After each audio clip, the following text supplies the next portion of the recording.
इचलकरंजीचा पहिला महापौर उपमहापौर कोण होणार याची उत्सुकता शिगेला पोहोचली असतानाच आज उच्च तंत्र शिक्षण मंत्री चंद्रकांतदादा पाटील यांनी महापौरपदी भाजपच्या वतीनं उदय धातुंडे आणि उपमहापौरपदी अनिल डाळ्या यांच्या नावांची घोषणा केली।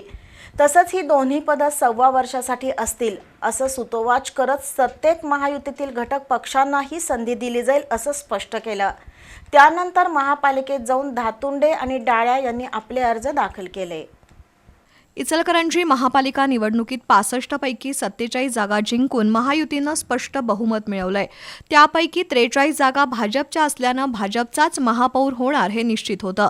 महापौर पद नागरिकांचा मागास प्रवर्गासाठी आरक्षित होताच या प्रवर्गातून निवडून आलेल्या 27 इच्छुकांमधून संधी कोणाला मिळणार याची उत्सुकता लागून राहिली होती।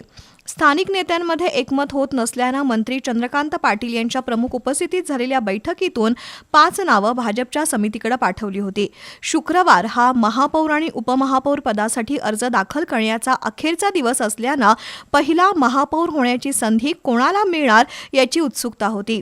अखेर आज सकाळी मंत्री चंद्रकांत पाटील यांनी इच्छुकांची संख्या मोठी असल्यानं स्थानिक नेते मंडळींसोबत चर्चा करून महापौर आणि उपमहापौर पदासाठी इच्छुक प्रत्येकी 5 सदस्यांची नावं प्रदेश समितीकडे पाठवली होती।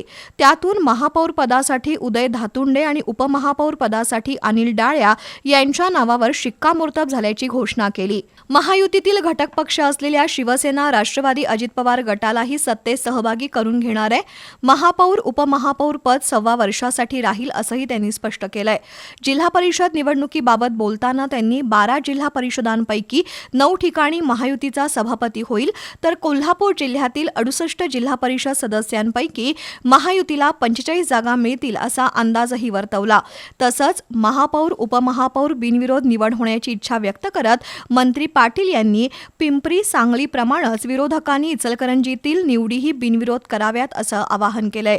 यावेळी आमदार राहुल आवाडे, माजी मंत्री प्रकाश आवाडे, भाजपचे प्रदेश उपाध्यक्ष सुरेश हाळवणकर, गटनेता विठ्ठल चोपडे, श्रीरंग खवरे, शशिकांत मोहिते उपस्थित होते।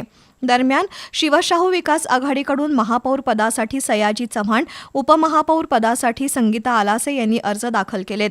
त्यामुळे दोन्ही पदासाठी 2-2 उमेदवारांनी अर्ज दाखल केल्यानं निवडणूक होणार की मंत्री पाटील यांनी केलेल्या आवाहनाला प्रतिसाद देत आघाडीचे उमेदवार अर्ज माघार घेणार याकडे आता सर्वांचं लक्ष लागलं आहे।